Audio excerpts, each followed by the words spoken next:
भगवान परशुराम ने क्यों किया अपनी माता का वध। भगवान परशुराम विष्णु के छठे अवतार हैं। उनके पिता का नाम जमदग्नि और माता का नाम रेणुका है। वे अपने 4 बड़े भाइयों तथा माता पिता के साथ गंगा नदी से कुछ दूरी पर अपने आश्रम में रहते थे।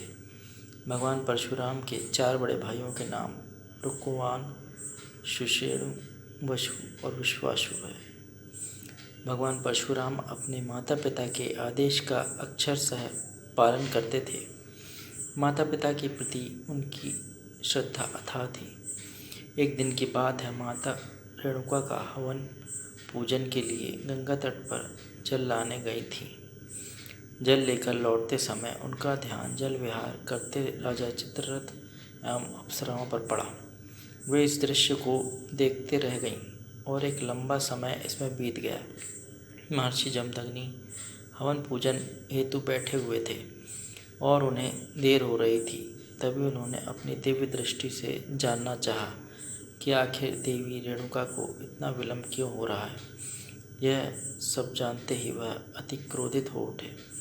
जब तक देवी रेणुका आश्रम पहुंची तब तक पूजन हवन में विलंब हो चुका था और महर्षि जमदग्नि आग बबूला थे।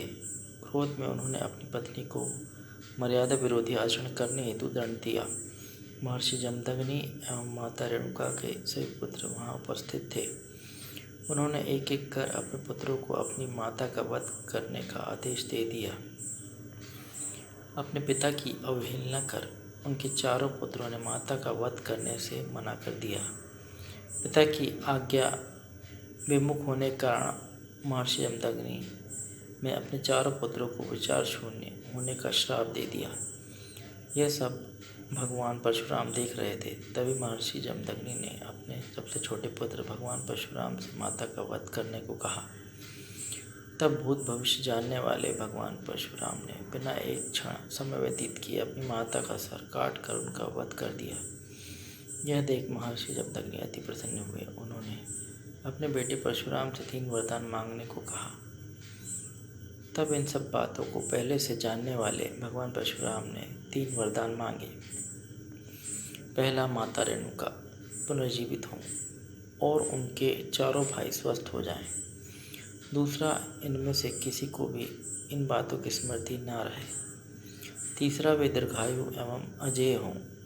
भगवान परशुराम की मांग सुनकर महर्षि जमदग्नि को अपने क्रोध का एहसास हुआ। तथास्तु कह कर उन्होंने अपने पुत्र को तीनों वरदान दे दिए।